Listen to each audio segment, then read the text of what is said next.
miembro de la iglesia, usted debe ver todos estos mensajes si no los ha visto. Si se quedó alguno por ahí colgado, por favor póngase al día. Todos se están subiendo al canal que tenemos en YouTube, así que no tiene excusa, hermano, no tiene excusa. Vamos a terminar, si Dios nos lo permite, hoy el capítulo número 5 de la Divina Providencia. Los últimos 3 párrafos. Este capítulo de la Divina Providencia tiene 7 párrafos. Ya vimos 4, hace 8 ya no pude terminar, o pudimos ver el 5, pero vamos a hacerlo ahora un poco rápido. De la Divina Providencia comenzamos a ver nosotros que tiene una unión con el capítulo número 3, que tiene que ver con el decreto de Dios. Dios ha decretado todo, hermanos, todo lo que ha pasado, sea bueno, sea malo, Dios lo ha decretado. Y la divina providencia es cómo Dios lleva a cabo el decreto. Por eso la confesión de fe nos habla en el capítulo 3 del decreto de Dios y ahora el capítulo 5. Bueno, ¿por qué luego no habla del decreto de Dios? Sencillo, porque el capítulo 4 nos habla de la creación. Entonces Dios decretó todo, creó todo, y ahora nos habla de la divina providencia, de cómo ejecuta lo que Él ha decretado. Veamos ahí en el párrafo 1, hermanos, la definición de la divina providencia. ¿Quieres saber qué es la divina providencia de Dios? Tiene que ir a ver ese mensaje. Veamos el párrafo número 2. Las acciones libres de las causas secundarias producen el resultado determinado por Dios, que es la causa primaria. Nunca lo olvides, Dios es la causa primaria de todo lo que ocurre, y nosotros, su creación, somos la causa secundaria de lo que está ocurriendo. Párrafo 3, el obrar inmediato de Dios. Es decir, Dios obra a través de medios o aún sin medios, de una manera extraordinaria. Eso se llama milagros. Y hace 8 días veíamos el párrafo 4, la relación de la providencia de Dios con el hecho del pecado en términos general. Y sé que ese es un tema un poco difícil, hermano, hay que volver a mirarlo. Como la providencia de Dios tiene relación con el pecado sin Dios ser autor del pecado. Dios decretó el pecado, Dios decretó el mal, pero Dios no es el autor del pecado. Es el hombre, son los ángeles caídos los autores del pecado, los culpables del pecado. Párrafo número 5, hermanos, porque vamos a ver hoy 3 párrafos, 5 y 6. Párrafo número 5 tiene que ver con el propósito del pecado en los hijos de Dios. Párrafo número 6, el propósito del pecado en los impíos. Y luego concluimos el párrafo 7 viendo lo que se llama la gracia común de Dios y la gracia especial de Dios. Esos son los 3 párrafos que vamos a terminar. Párrafo 5, el propósito del pecado en los hijos de Dios. Dice así este párrafo, que tiene solamente 2 secciones. Y el párrafo es muy explicativo, hermanos, así que no necesita mucha explicación. Párrafo 5, el propósito del pecado en los hijos de Dios. Dice, el Dios sapientísimo, ya sabe qué es eso, todo lo sabe. Justísimo, no hay otro como Él. Clementísimo, a menudo deja por algún tiempo a sus propios hijos en diversas tentaciones y en las corrupciones de sus propios corazones. Uy, Padre. ¿Cuál es el propósito? A fin de disciplinarlos por sus pecados anteriores, es decir, por lo que habían hecho, o para revelarles la fuerza oculta de la corrupción y del engaño de sus corazones, para que sean humillados y para llevarlos a una dependencia de Él más íntima y constante, para su apoyo en Él, y para hacerlos más vigilantes contra todas las acciones futuras de pecado, y para otros fines santos y justos, solamente Él lo sabe. Por consiguiente, todo lo que ocurre a cualquiera de los escogidos es por su designio, para su gloria y para el bien de ellos. Hermano, esto es, ya está explicado todo ahí. ¿Por qué Dios permite que su pueblo siga pecando? ¿Por qué Dios permite que los hijos de Dios sigamos pecando? Bueno, una de las razones, hermano, que aquí no lo no lo dice, pero lo sabemos, es que nosotros, aunque fuimos regenerados, no somos glorificados. Nosotros todavía tenemos, hermano, una naturaleza pecaminosa. Tenemos el poder, tenemos la autoridad para controlar el pecado en nuestras vidas, sí que lo tenemos por el poder del Espíritu Santo. Podemos mortificar nuestro pecado, pero seguimos con esa naturaleza caída que nos lleva a pecar si nos descuidamos. No somos cuerpos glorificados. Pero aquí está diciendo que el propósito de por qué Dios lo permite, porque la idea, hermanos, es que Dios no permita, ya que somos su templo, somos su casa, el Espíritu Santo habita en nosotros, se supone que Él nos guía diariamente por medio de la oración, se supone que Él nos guía por el Espíritu Santo cuando leemos la palabra. Sin embargo, nuestras corrupciones se van a manifestar, nuestros pecados se van a ver, y entre más santo usted quiera ser, siempre van a aparecer aquellas debilidades, aquellos pecados, y Dios lo permite. ¿Y por qué lo permite, hermanos? Y eso es lo que está diciendo acá, que es bien interesante. En primer lugar, hermanos, Dios lo permite acá para que nosotros veamos cuán pecadores y malos somos. Muchas veces yo era uno que me creía muy bueno, santo. El pastor una vez me regañó y me dijo que tuviera cuidado. Y le voy a decir cómo yo me veía bueno. ¿Y cómo usted se puede ver bueno?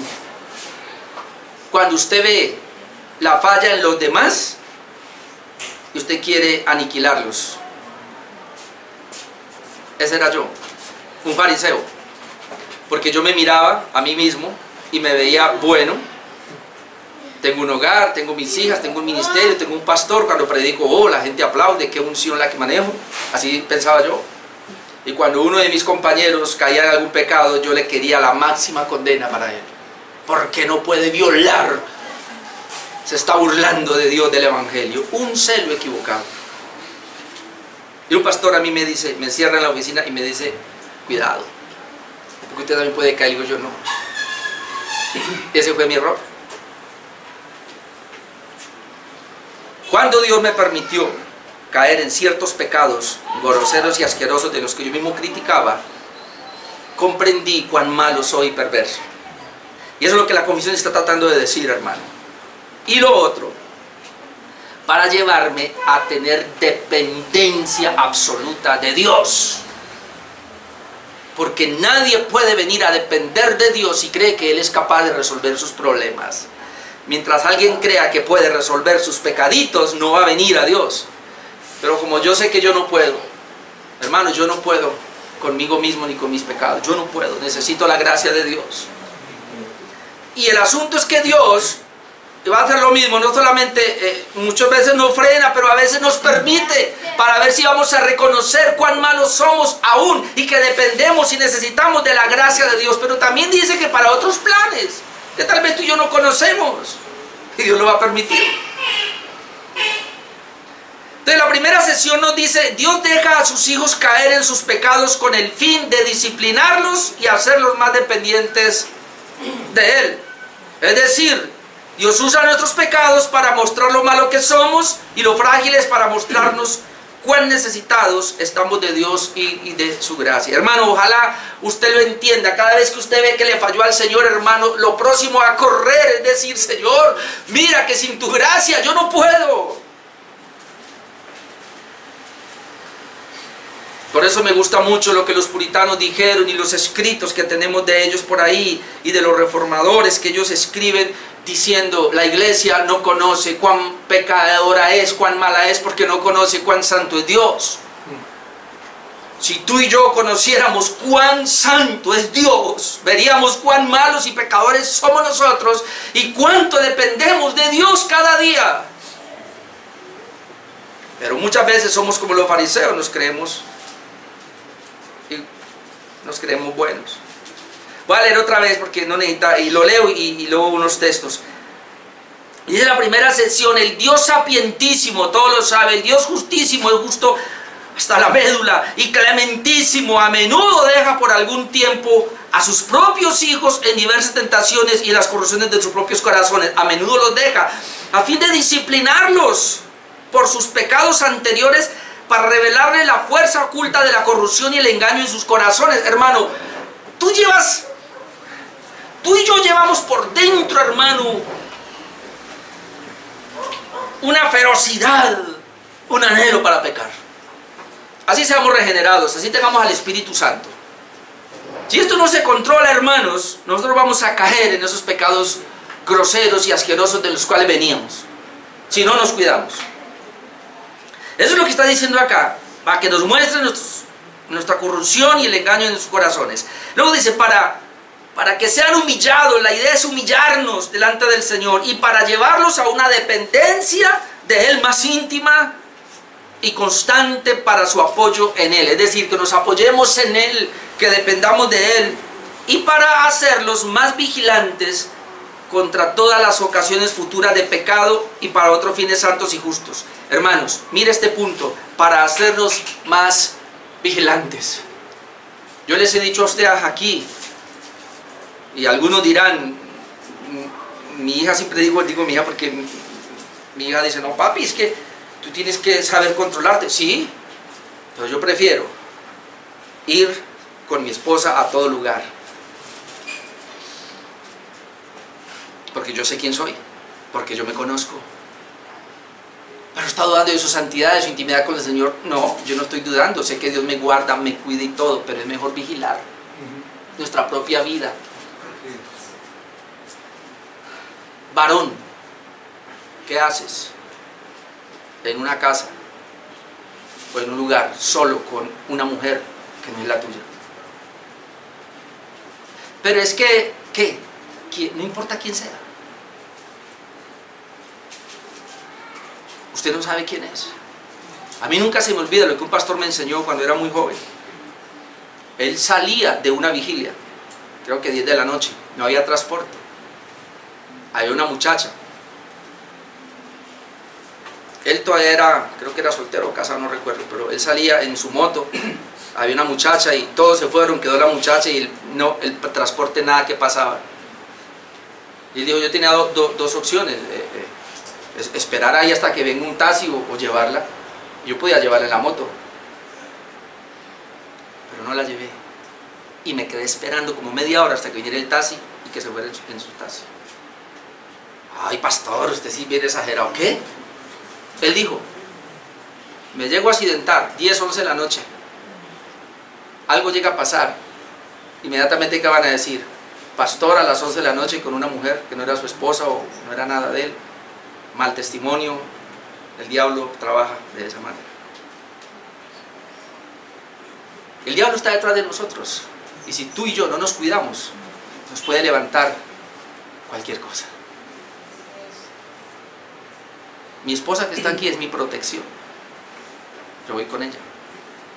Ojalá usted, varón, tenga a su esposa como su protección y ande con ella. Y cuando hable con una mujer, hágalo delante de ella. Esté ahí. O como decía un pastor, o en la iglesia donde todo el mundo está mirando. Nosotros por eso no tenemos así consejerías a mujeres. Mujeres hablan con mi esposa. Si van a hablar conmigo, entonces conmigo y con mi esposa a mi lado. ¿Por qué? Porque yo debo ser vigilante. Ya me han pasado muchas cosas en el pasado y ahora debo ser muy vigilante, cuidarme de mis futuros pecados. Así dice la confesión. ¿Cuál fue el fracaso entonces de Pedro? Porque Pedro tuvo un fracaso, pero Pedro tuvo una restitución y Dios le permitió. Y estamos hablando de Pedro, al cual Dios le dio las llaves para que abriera el evangelio. Pero él tuvo un fracaso y fuera de eso tuvo otro fracaso. Los hermanos en Tuluá saben porque estamos viendo Gálatas donde tuvo otro fracaso. Le voy a leer rapidito y si usted quiere va conmigo a Marcos capítulo 14, 26. Marcos 14, 26 al 31 y luego saltamos al 66, 72. Vamos a ver el fracaso que Dios le permitió a Pedro y la confesión nos lleva ahí. Dice Marcos 14, versículo 26. Cuando hubieron cantado el himno salieron del monte de los olivos. Entonces Jesús le dijo, todos os escandalizaréis de mí esta noche. Note lo que le dice el Señor, porque escrito está, heriré al pastor y las ovejas serán dispersas. Hermano, agárrense allí. El Señor le está diciendo a Pedro y a todos los apóstoles, escrito está, heriré al pastor y las ovejas serán dispersas. Hermano, eso estaba escrito y así iba a pasar.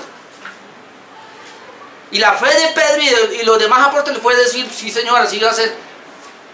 Pero ellos pensaron que no. Ellos pensaron que ese pasaje tal vez no era para ellos, cuando es un pasaje para el Señor, que así tenía que ser. Dice, pero después que haya resucitado, iré delante de vosotros a Galilea. Entonces Pedro le dijo, aunque todos se escandalicen, yo no. Pero si así está escrito, Pedro.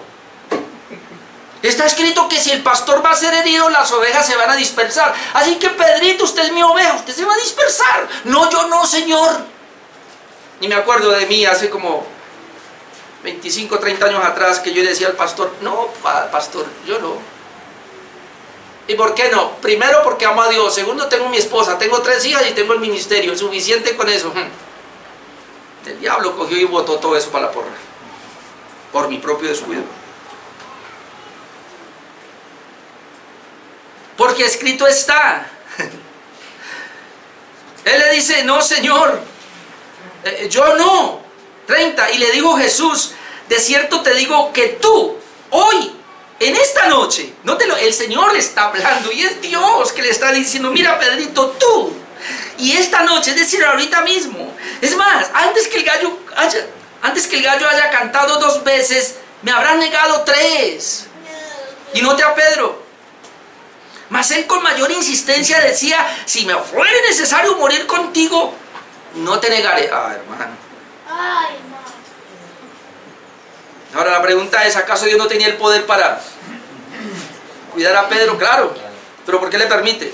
La confesión está diciendo, Dios tiene sus planes, tiene sus propósitos, le quiere mostrar a Pedro cuán pecador es y cuánta dependencia necesita del Señor. Sigamos leyendo. Dice que también todos decían lo mismo, es decir, todos decían, Señor, aunque todos te nieguen, yo no. Pasemos al 66. Estando Pedro abajo en el patio, note, vino una de las criadas del sumo sacerdote. Hermano, una criada. Y cuando vio a Pedro que se calentaba mirando, le dijo, tú también estabas con Jesús el Nazareno. Mas él negó, diciendo, no le conozco, ni sé lo que dices. Y salió a la entrada y cantó el gallo. ¿La primera vez? Y la criada, viéndole otra vez, comenzó a decir a los que estaban allí, ya no va a decir a los que estaban allí, mire, ese es de ellos. Pero él negó otra vez, y poco después los que estaban allí dijeron otra vez a Pedro, note, verdaderamente tú eres de ellos, porque eres Galileo. Note, y tu manera de hablar es semejante a la de ellos. ¿Sabe, hermano? Qué bueno que tú y yo aprendamos la manera de hablar de Jesús. Se parece a Jesús porque habla como Él, actúa como Él, camina como Él. Bueno, Pedrito ya había cogido las mañas de Jesús, pero buenas. Dice, se porta como Él. 71. Entonces él comenzó a maldecir, ay hermano, y a jurar, no conozco a ese hombre de quien habláis. No. Y el gallo cantó la segunda vez. Entonces Pedro se acordó de la palabra que Jesús le había dicho, antes que el gallo cante 2 veces, me negarás 3 veces. Note, y pensando en esto lloraba. Ahí llevamos a un arrepentimiento. Ahora, Juan 21, del 15 al 17, vemos la restauración de Jesús. Porque el Señor permitió la caída de Pedro para luego levantarlo y restaurarle. Y mire cómo la restaura. Juan 21, 15 al 17 dice, y cuando hubieron comido, Jesús dijo a Simón Pedro, Simón, hijo de Jonás, ¿me amas más que estos? Le respondió, sí Señor, tú sabes que te amo. Le dijo, apacienta mis corderos. Volvió a decirle la segunda vez, Simón, y mire que lo llama Simón, no le dice Pedro. ¿Sabe qué es Simón? Caña movida por el viento. ¿Sabe qué es Pedro? Roca firme. No le dijo Pedro, porque en ese momento era una caña movida por el viento. Cuando tú y yo pecamos, somos cañas movidas por el viento. Somos Simoncitos. Simón, hijo de Jonás, ¿me amas? Pedro le respondió, sí Señor, tú sabes que te amo. le dijo, pastorea mis ovejas. Le dijo la tercera vez Simón, hijo de Jonás, ¿me amas? Otra vez Simón. Pedro se entristeció de que le dijese la tercera vez, ¿me amas? Y le respondió, Señor, tú lo sabes todo, tú sabes que te amo. Jesús le dijo, apacienta mis ovejas. Bueno, hay un juego de palabras ahí, pero lo que más han dicho es que Jesús le decía, tú me amas, y él le decía, Señor, yo te quiero. ¿Me amas? Yo te quiero. ¿Me amas, Señor? Tú sabes que te quiero. Es decir, no te amo lo suficientemente. Pedro no fue capaz de decir, Señor, te amo al punto de entregar mi vida como tú lo hiciste por mí, pero ahí voy. El Señor le dijo, entonces, apacienta mis corderos y será una demostración de mi amor. Pero ¿por qué le dice 3 veces? La mayoría de los estudiosos dicen que es porque el Señor lo restauró. 3 veces lo negó, 3 veces el Señor lo restaura. Y yo aquí aprovecho para decir, y como lo dije en Tuluá, no sé si acá también el domingo pasado, fue en Tuluá, hermano, cuando un hijo de Dios cae en pecado, por muy asqueroso que sea, Dios lo levanta y lo restaura. ¿Y qué es restaurar? Llevarlo al mismo punto donde estaba antes. La iglesia no sabe qué es restaurar, porque una persona en la iglesia cae en pecado y la iglesia, ¿qué es lo que hace? Sí, lo restaura, pero ¿qué restaurar? Le permite venir acá, pero entra en desconfianza, es decir, ya no lo vuelve a poner al puesto que tenía anteriormente. Restaurar es, hermanos, es que si aún esa persona era un ladrón, pero el Señor, Él se arrepintió verdaderamente y el Señor lo ha perdonado y nosotros somos conscientes de eso, es llevarlo otra vez al mismo nivel de confianza. Porque si lo restauró, Él ya no es ladrón. Si lo restauró, Él ya no vuelve a cometer ese pecado.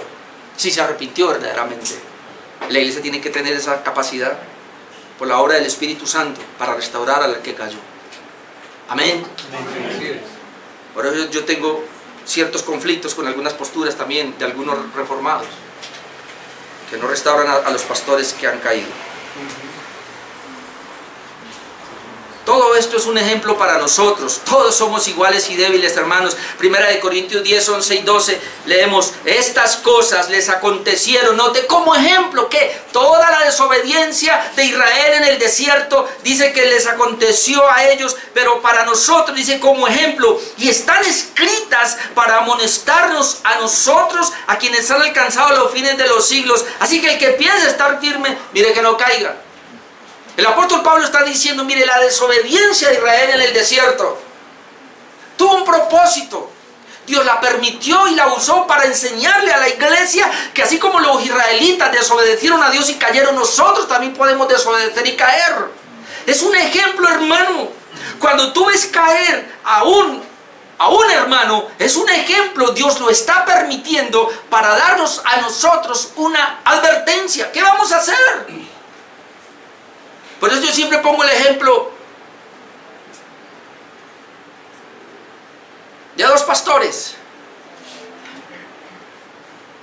Habían 2 pastores y llegó un tercero a traer una noticia. ¿Y cuál fue la noticia?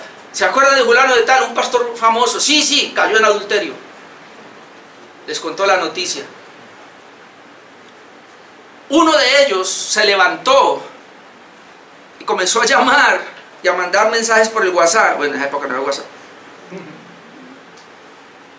¿Cómo le parece que fulano de tal? ¿Cómo le parece? Y a todos los pastores y amigos, ¿cómo le parece que fulano de tal cayó? No, ¿qué? Sí, quien lo veía, ¿no?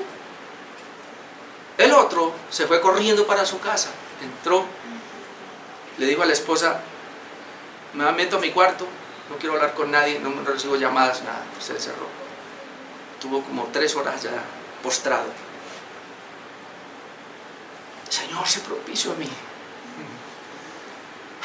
Mi consiervo cayó. Yo también puedo caer. Por favor, ayúdame, Señor. Ayúdame. Mientras el otro estaba hablando de ese pastor que cayó. ¿Quiénes somos nosotros? ¿Quiénes somos? Por muy fuertes que parezcamos, tú y yo estamos en la cuerda floja. Y muchas veces Dios lo va a permitir que caigamos, aún en el pecado que menos tú quieres caer, o tal vez el que más odia, Dios puede hacer que caigas para darte una lección. Por eso, Señor, yo puedo caer. Necesito de ti cada día. Necesito de tu gracia. Yo fui muy duro al comienzo. Yo pensaba que porque me iba de oración y de ayuno estaba fortalecido. Pero luego me di cuenta que no. Necesito la gracia de Dios todos los días, hermano. El que piense estar firme, mire que no caiga. La segunda sesión nos dice, Dios busca su propia gloria al permitirnos la caída y para nuestro propio bien, para que aprendamos a no confiar en nosotros mismos, sino en Dios todo el tiempo. Mire, la última parte dice, por consiguiente, todo lo que ocurre a cualquiera de sus escogidos es por su designio, para su propia gloria y para el bien de ellos. ¿Sabe, hermano, que aún tu caída, tu debilidad, aún tu pecado, Dios lo usa para su gloria? Y usted dirá, pero ¿cómo, hermano? Dios se va a glorificar aún en la caída de uno de sus hijos. ¿Y cómo se va a glorificar? Hermano, pues levantando al otro. Cuando tú y yo pensamos que yo puedo ser propenso y que yo puedo caer también como ese hermano, entonces yo comienzo a buscar a Dios, a llenarme de Dios y eso le glorifica a Él. La iglesia se apercibe y lo toma como un ejemplo negativo. Y entonces la iglesia va a decir, sí, Señor, yo puedo también caer. Ayúdame, Señor. Y la iglesia se va a santificar más. Y Dios va a sacar. Y lo otro, hermano, es que esa persona, al caer tan bajo, se puede levantar mucho más alto. Porque ya después va a andar con mucho cuidado. Va a decir, como yo no soy capaz, Señor, necesito de tu gracia, y todo eso va a glorificar a Dios. Romanos 8:28 dice, y sabemos que a los que aman a Dios, todas las cosas les ayudan a bien, estos a los que conforme a su propósito son llamados. Dios no va a dejar a ninguno, hermanos, por ahí. Si es un hijo suyo, Dios le va a manifestar su gracia. Primera de Pedro 5:10 al 11 dice, mas el Dios de toda gracia, que nos llamó a su gloria eterna en Jesucristo, después, note esto, después que hayáis padecido un poco de tiempo, Él mismo os perfeccione, afirme, fortalezca y establezca. Y termina diciendo, a Él sea la gloria y el imperio por los siglos de los siglos. Amén. Es decir, Dios nos va a fortalecer, nos va a afirmar, nos va a establecer después de que padezcamos. Y yo le digo una cosa, hermano, caer en pecado es un padecimiento muy duro. Muy cruel. Párrafo número 6. Ese fue el párrafo 5. En párrafo número 6 vamos a hablar del propósito del pecado en los impíos. Ya vimos el propósito del pecado en los creyentes. Míreme, hermano, y le quiero decir esto, por favor. Usted es una persona que conoce la Escritura y puedo decirle esto. El pecado en los creyentes nunca lo lleva a caer de la gracia. Jamás. Ni lo lleva a perder la salvación. Jamás. Pero sí puede perder momentos con Dios de intimidad, sí puede perder inclusive promesas y galardones que Dios le ha preparado. Y sobre todo, hermano, es un testimonio muy malo y se puede convertir inclusive en un freno o en un tropiezo para personas que quieren venir a los pies del Señor y por nuestro mal testimonio no vienen. ¿Qué es lo que está pasando hoy día, no? Pero un hijo de Dios no va a perder la salvación porque cayó en un pecado. Esto no nos va a llevar entonces a, no, entonces yo vivo relajado. No, hermano, por favor. No, eso no estamos hablando. Inclusive, dentro de 8 días yo no voy a predicar la confesión. Voy a ver qué tema traigo porque quiero traer un tema. Pero estamos hablando nosotros al ver el sábado o la ley moral de Dios, hermano, que hay muchas personas, y hay que hablarlo así, ahora en la reforma, muchas personas que entienden la justificación por la fe, entonces dicen, no, ya soy salvo, entonces quieren vivir como livianos. Al contrario, si tú y yo entendimos la justificación por la fe, en vez de vivir como livianos, tenemos que caminar en santidad y integridad, en agradecimiento a aquel que nos salvó y nos justificó. La salvación no depende de mí, depende de Él, pero Él quiere que yo me santifique. Y cuando yo veo la santificación como parecerme cada día más a Jesús, como tener cada día más el carácter de Jesús, ya. ¿Y cómo lo hago? Guardando sus mandamientos. No hay manera, no hay otra manera. Esos mandamientos que están allá, esos 10 mandamientos de esas 2 tablas, hermano, reflejan el carácter de Dios. Y una persona que guarde sus mandamientos, a Dios lo está agradando. porque reflejan su carácter. Es decir, la justicia que usted tiene es imputada. ¿Pero por qué el Señor se agrada de esa justicia imputada? Porque viene de un hombre perfecto, Jesucristo, que guardó su ley perfectamente y nos la dio a nosotros. Por eso somos salvos. Por eso me gusta lo que Juan Calvino dijo. La ley no nos puede salvar, pero la ley nos lleva a Cristo para salvarnos. Y una vez Cristo nos salva, nos envía a la ley para santificarnos.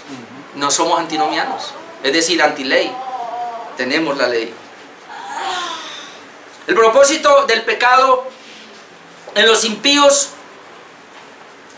dice así el párrafo 6: en cuanto a aquellos hombres malvados e impíos, es decir, inconversos, a quienes Dios como juez justo, ay Padre, ciega y endurece a causa de su pecado anterior. Tremendo, ¿no? Porque con el creyente es diferente. No solo les niega su gracia, por la cual podría haber iluminado su entendimiento y obrado en sus corazones. Esta parte es dura, sino que también algunas veces les retira los dones que tenían y los deja expuestos a las cosas que su corrupción convierte en ocasión de pecado, y a la vez los entrega a sus propias concupiscencias, a las tentaciones del mundo y al poder de Satanás, por lo cual sucede que se endurecen bajo los mismos medios que Dios emplea para ablandar a otros. Ay, Dios mío, yo voy rápido aquí. Esto tiene 6 secciones. La primera sección dice que Dios ciega, endurece a los pecadores o impíos, hermano. Con su mismo pecado Dios los endurece y Dios los ciega. En cuanto a aquellos hombres malvados e impíos a quienes Dios como juez ciega, dice Dios justo, ciega y endurece a causa de su pecado anterior. Eso lo vamos a ver el jueves, pero va. Romanos 1:24, por lo cual también Dios los entregó a la inmundicia. Note eso. Romanos 1:26, por eso Dios los entregó a pasiones vergonzosas. Romanos 1:28, y como ellos no aprobaron tener en cuenta a Dios, Dios los entregó a una mente reprobada.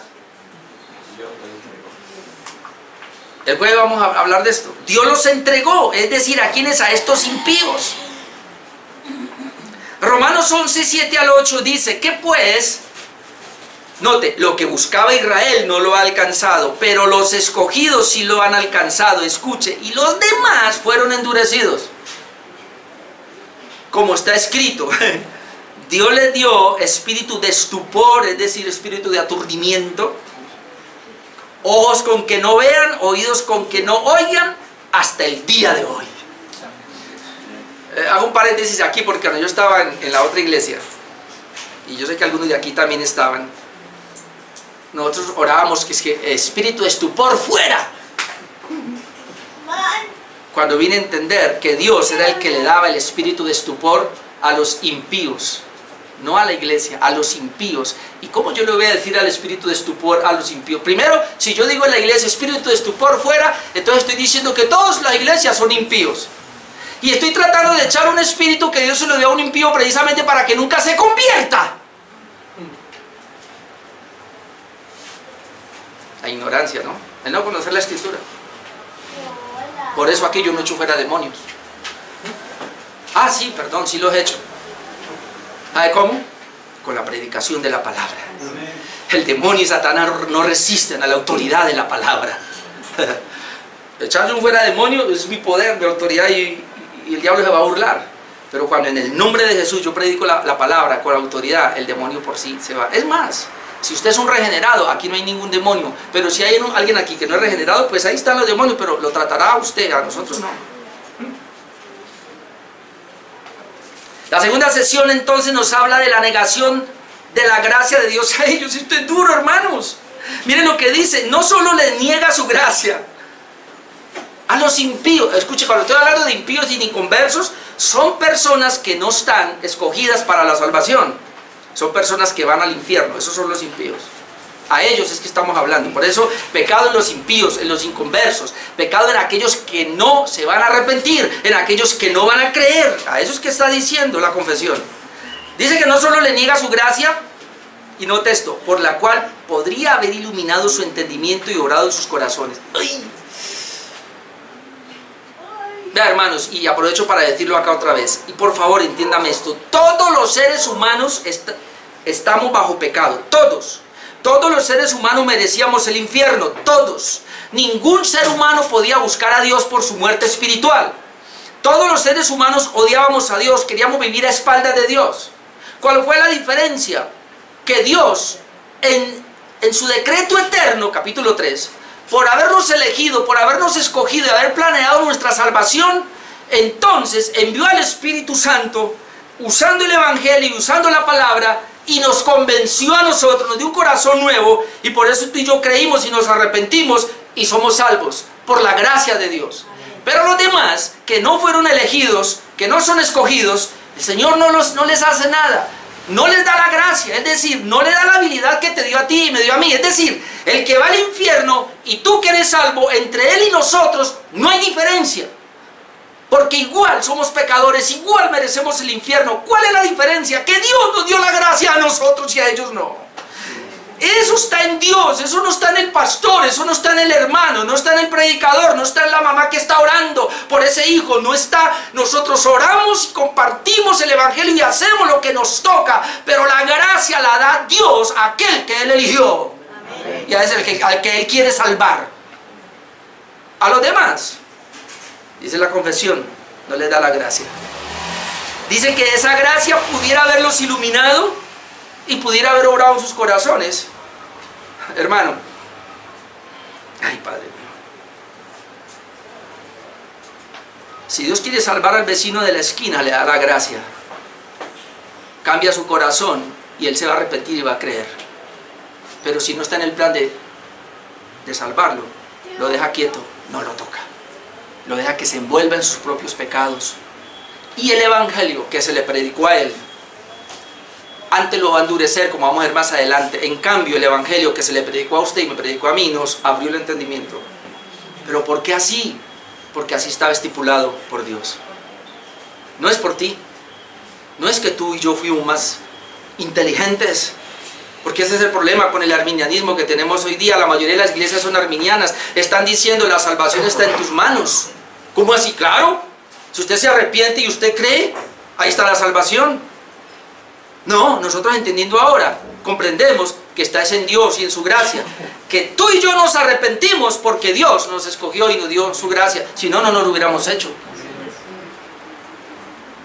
¿Dónde están los textos? Ay, Padre Santo. Deuteronomio 29, 2 al 4, rapidito le leo. Dice que Moisés pues llamó a todo Israel y le dijo: vosotros habéis visto todo lo que Jehová ha hecho delante de vuestros ojos en la tierra de Egipto, a Faraón y a todos sus siervos y a toda su tierra, ¿verdad? Las grandes pruebas que vieron vuestros ojos, las señales y las grandes maravillas. Pero, noten, ustedes vieron todo eso, pero hasta hoy Jehová no os ha dado corazón para entender, ni ojos para ver, ni oídos para oír. ¿Está notando? Ustedes vieron todas las señales y las maravillas, le dice Israel, pero hasta hoy Dios no les ha dado la capacidad de ver, ni de entender, ni comprender con el corazón. Primera de Corintios 2, 9 al 10 y luego saltamos al 13 al 14. Primera de Corintios 2, 9. Antes bien, como está escrito, cosas que ojo no vio, ni oído oyó, ni han subido en corazón de hombre, son las que Dios ha preparado para los que le aman. Note, Dios las ha preparado para los que le aman, pero note acá. Pero Dios nos las reveló a nosotros por el Espíritu. Porque el Espíritu todo lo escudriña. Perdón, ¿sí? Sí, aún lo profundo de Dios. Es que quiero pedirle un favor, por favor, a mi esposa, por favor. Si no encuentra el texto, por favor, deje, yo sigo predicando. Después más bien, vale, porque nos perdemos ahí. Otra vez, Primera de Corintios 2, 9 al 10. Primera de Corintios 2, 9 al 10. Voy en el 10. Pero Dios nos la reveló a nosotros por el Espíritu. Porque el Espíritu todo lo escudriña aún lo profundo de Dios. Note, cosas que ojo no vio. ¿Cómo la vimos? Porque el Espíritu Santo nos la reveló. Nos dio el entendimiento. Pero miren que el 13 y el 14. salte al 13 y 14.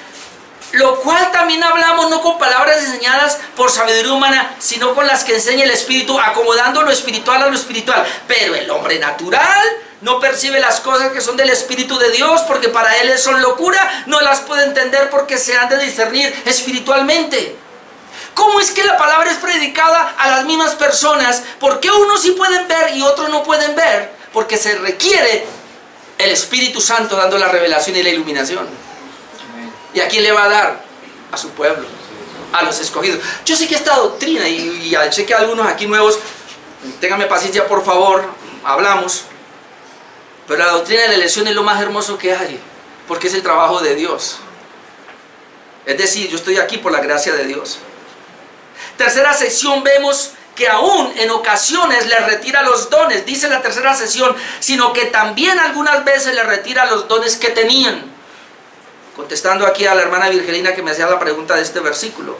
Mateo capítulo 13, versículo 12 dice: porque a cualquiera que tiene se le dará y tendrá más, pero al que no tiene, aún lo que tiene le será quitado.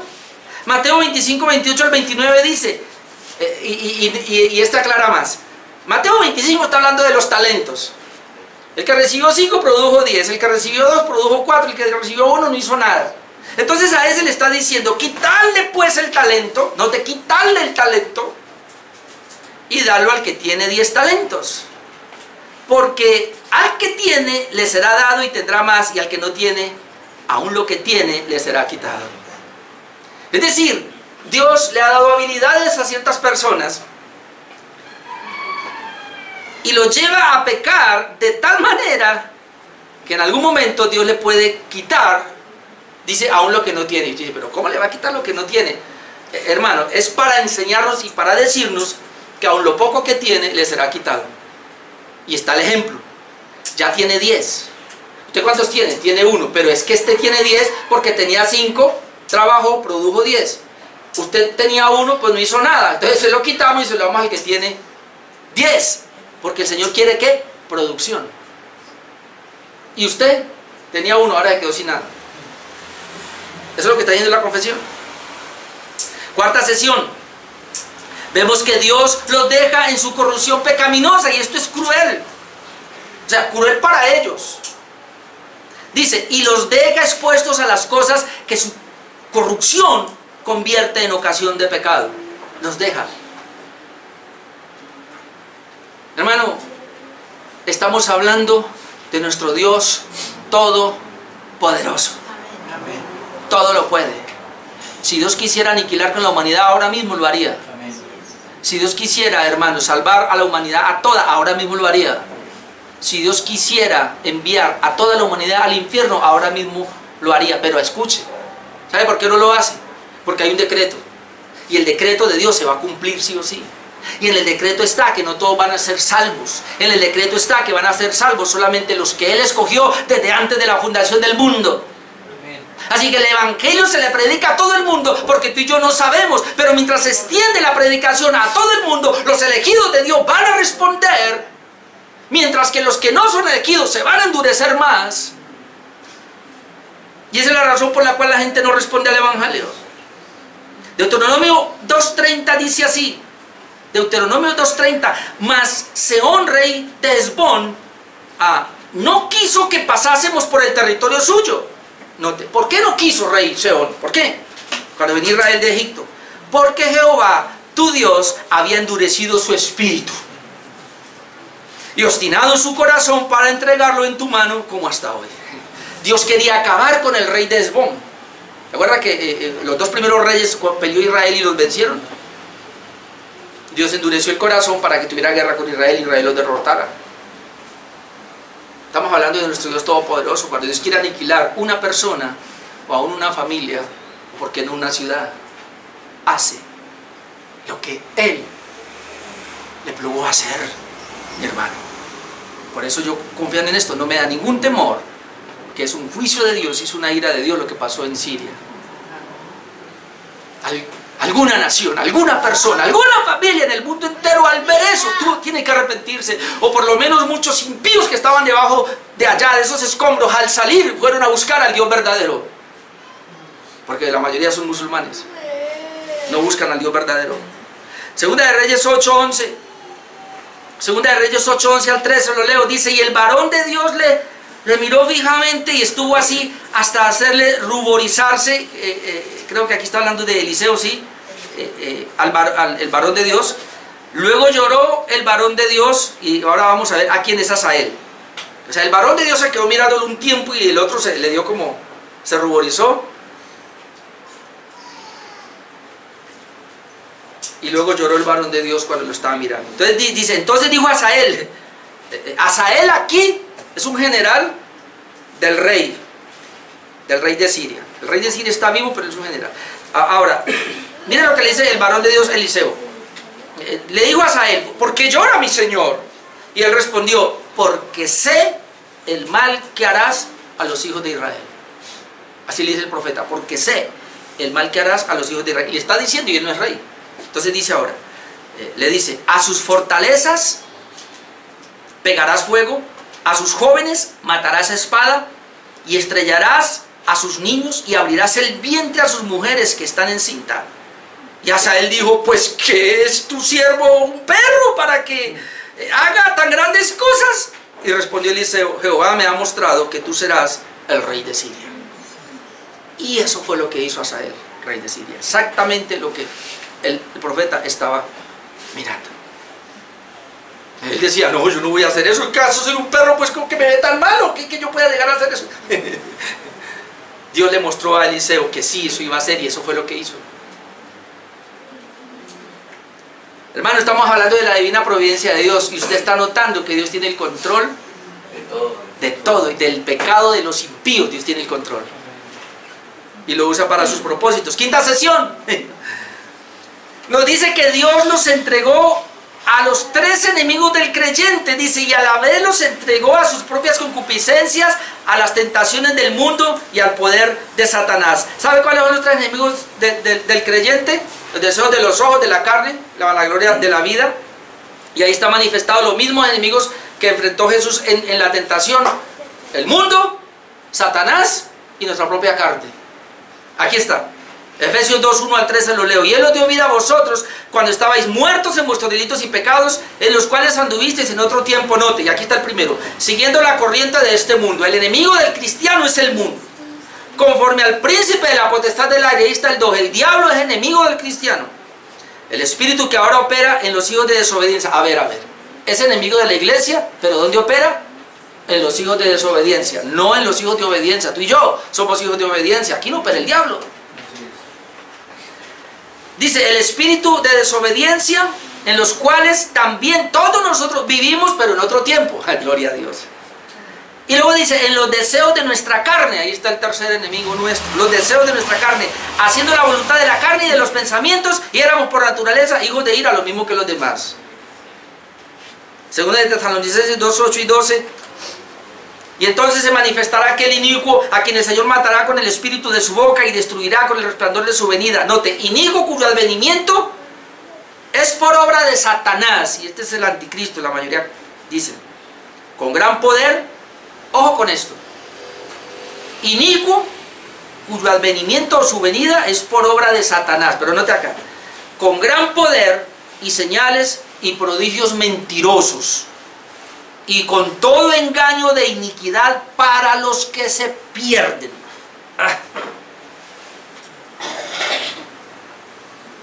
Note lo que le voy a decir.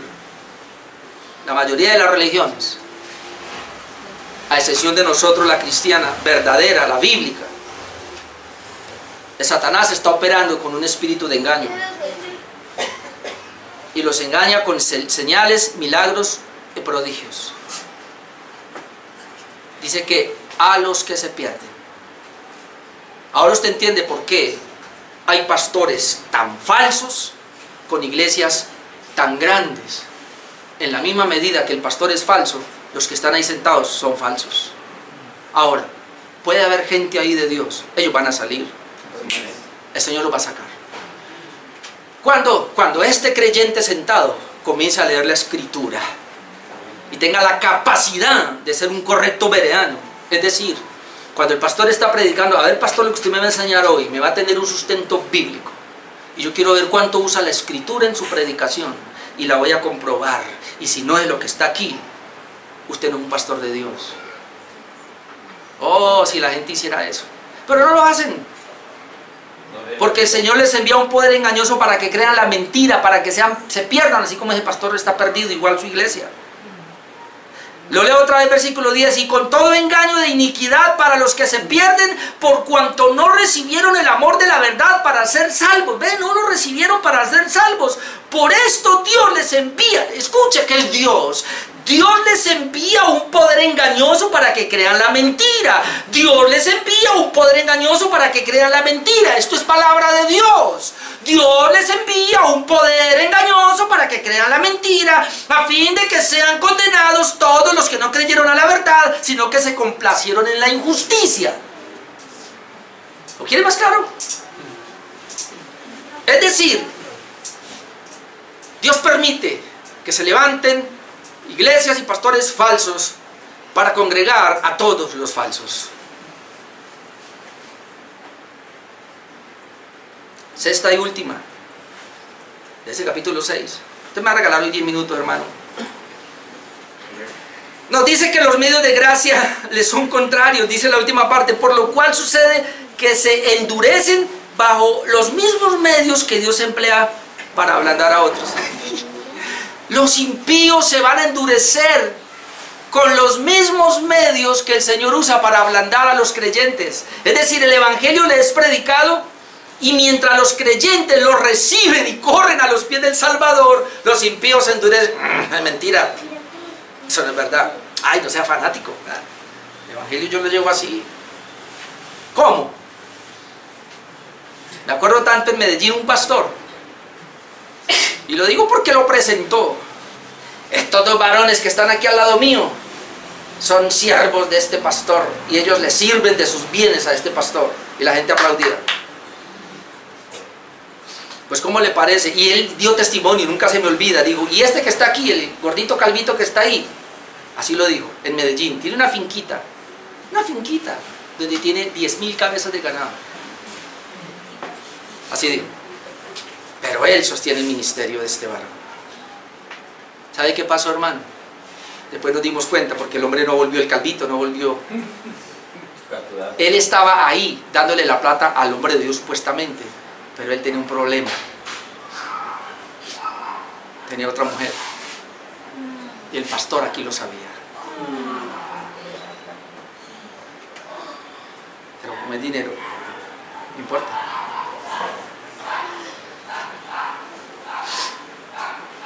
¿Qué dice la Biblia? Segunda de Corintios 2:14 al 16. Mas a Dios gracias, el cual nos lleva siempre de triunfo en Cristo Jesús. Note, y por medio de nosotros manifiesta en todo lugar el olor de su conocimiento. Yo les dije segunda de Corintios 2:14, qué pena. Segunda de Corintios 2:14 al 16. Note, dice Pablo, y por medio de nosotros manifiesta en todo lugar el olor de su conocimiento. Es decir, Pablo lleva el olor y la iglesia lleva el olor del conocimiento de Jesús cuando predicamos. Dice, porque para Dios somos grato olor de Cristo, note, en los que se salvan y en los que se pierden. A ver, dice Pablo, con el evangelio nosotros somos grato olor de Cristo en los que se salvan y en los que se pierden. Ahora explíqueme eso. 16. A estos, en los que se pierden, olor de muerte para muerte, y a aquellos, es decir, los que se salvan, olor de vida para vida. Y para esto, ¿quién es suficiente? Pablo está diciendo, yo llevo el mismo evangelio, y ese evangelio a uno le es olor de vida para vida y a otros olor de muerte para muerte. Es decir, a uno los salva y a otros los lleva al infierno. El mismo evangelio. Primera de Pedro 2:6 al 8. Primera de Pedro 2:6 al 8. Por lo cual también contiene la escritura. He aquí pongo en Sión la principal piedra del ángulo escogida y preciosa. Ese es Cristo, ¿no? Dice Pedro, el que creyere en él no será avergonzado. Para vosotros pues los que creéis, él es precioso. Los que creen, Cristo es precioso. Luego dice, pero para los que no creen, la piedra que los edificadores desecharon ha venido a cabeza del ángulo. Para los que no creen, piedra de tropiezo y roca que hace caer, porque tropiezan en la palabra, siendo desobedientes, a los cuales fueron también destinados. Yo sé que esto a la gente no le gusta, pero Dios los destinó para desobediencia. Y por eso cuando el evangelio se les presenta, tropiezan en la palabra. Ahora, yo sé que alguno que está aquí está diciendo, Señor, y si yo fui destinado para desobediencia, por eso es que no creo. No, Señor, si usted está aquí, corra al Señor que le dio la oportunidad. Del hecho de venir a una iglesia ya tiene la oportunidad. Quiere decirle que Dios lo eligió y lo escogió. ¿Qué le pasa? Corre y se arrepiente. Arrepiéntase, crea en el Señor, caramba. Estúpido es si usted está en una iglesia y escucha un mensaje como este y va a salir de aquí a decir que no es escogido. Eso es estupidez. No, usted es un escogido, hermano, por eso está aquí. Otra cosa es que nos quiera arrepentir y seguir en ese mundo impío. Ahora, si usted no cambia y sigue igual, entonces sí, hermano, váyase mejor. Le dejo el otro, Lucas 12, 37 al 40, Jesús lo dijo. No lo voy a leer ahí, pero dice que el Señor ciega los ojos, ciega el entendimiento para que no se arrepientan. Eso es. Y número 7, párrafo 7 para terminar. La gracia común y la gracia especial. Aquí no hay mucho que decir, es un solo párrafo, una sola sesión. Párrafo 7, la gracia común de la divina providencia. La gracia común y la gracia especial. Dice, del mismo modo que la providencia de Dios alcanza en general a todas las criaturas, así también de un modo más especial cuida de su iglesia y dispone todas las cosas para el bien de la misma. Este capítulo 7 nos habla de la gracia especial y la gracia general o la gracia común. ¿Qué es la gracia común, hermano? La gracia común es que Dios en su divina providencia ha dado una gracia común a todos los hombres. No lo voy a leer porque el tiempo se me fue, pero Mateo 5, 44 al 45, Mateo 5, 44 al 45, dice que Dios hace salir su sol sobre buenos y malos, hace llover sobre justos e injustos. ¿Cuál es la gracia común, hermano? Que a pesar del pecado del hombre, Dios aún, como veíamos el jueves, les ha dado tiempos fructíferos. Es decir, el impío, por muy pecador que sea, cuando siembra va a cosechar. El impío, por muy pecador que sea, cuando estudie va a tener sabiduría. Es decir, la gracia común es que Dios sigue sosteniendo a los seres humanos. Por eso ese mensaje de la prosperidad es una herejía. Porque hay mucha gente muy devota de Dios, y si Dios le plació tenerlos en pobreza, los va a tener ahí. Y hay gente muy mala y muy impía, y si Dios quiere que tenga plata, ¿qué importa? Así lo va a tener. Eso está en los designios de Dios. No vaya a pensar que porque usted comienza a buscar a Dios o porque da para la obra, ya Dios está en la obligación de enriquecerlo. Eso es falso de toda falsedad. O lo más falso que están diciendo ahora, que un creyente no puede ser pobre.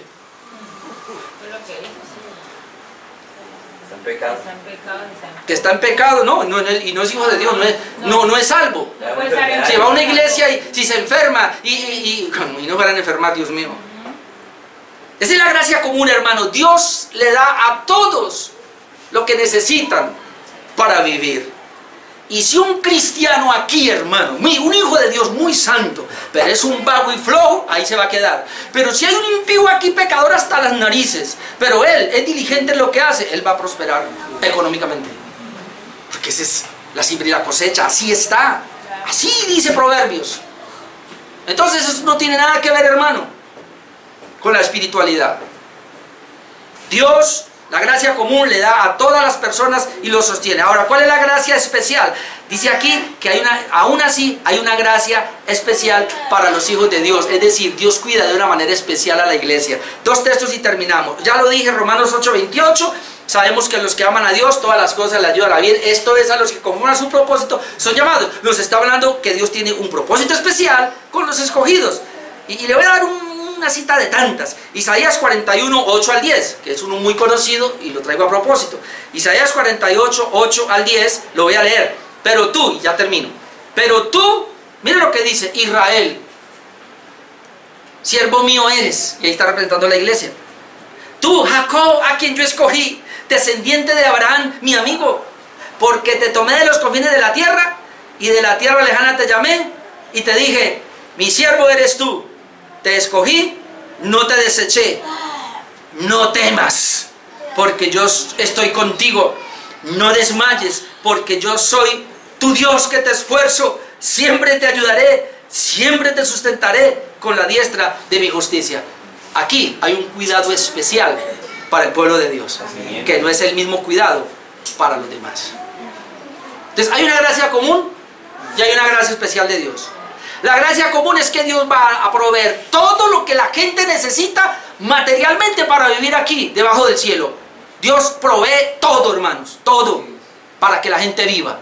Provee todo, a medicamentos, salud, dinero, amor, todo lo provee Dios, todo a todos los seres humanos. Esa es la gracia común. Pero la gracia especial es que a unos Dios les proveyó la gracia salvífica. Amén. Que nos salvó. Y que por habernos salvado ahora somos el templo de Él. Y el Espíritu Santo está en nosotros y nos está conduciendo y nos da ciertos privilegios. Esa es la gracia especial. La mayor gracia, hermano, es que usted ahora puede orar y ya tiene a Dios ahí contigo. Dios está ahí. Cualquier decisión, Dios está ahí. En cambio los impíos, una gracia general, pero tienen gracia. Amén. Como veíamos el jueves, ojalá que con esa gracia o esa revelación natural buscaran a Dios. Suficiente para que busquen a Dios. Si una persona, hombre, yo tengo esto y Dios me lo dio, pues voy a buscar. Otra vez, hermano, las personas no quieren buscar a Dios. Por eso la responsabilidad es de ellos. Tú y yo tampoco queríamos buscar a Dios. ¿Pero por qué lo hicimos? Porque Dios nos dio su gracia. Eso es lo más. Y cuando Él me da la gracia, me habilita. Y entonces yo comienzo a ver, Señor, necesito de ti, soy malo, necesito de ti, ayúdame. Y entonces Dios me va a ayudar. Esa es la gran diferencia. Los demás ni se inmutan. ¿Sabe por qué la iglesia ha crecido tanto? Entre comillas. Porque la iglesia o los pastores no enseñaron esta palabra, sino que enseñaron una, que se acomodara a la gracia común. Y esa palabra que se acomoda a la gracia común tiene así de adeptos. Todos quieren venir, todos quieren llegar. Yo voy donde me digan cómo mejorar mi hogar, donde me digan cómo mejorar mi matrimonio, donde me digan cómo mejorar mi economía, cómo mejorar mi empresa, cómo mejorar mi personalidad, cómo sacar ese yo que está dentro y desarrollarlo. Yo corro allá y donde me den palabras de motivación, positivismo y que me digan cómo comerme el mundo, yo voy allá. Pero si alguien me va a hablar de mi pecado, ahí no se meta. Y el Evangelio se mete con eso. Amén. Amén. Vamos a orar y terminamos aquí.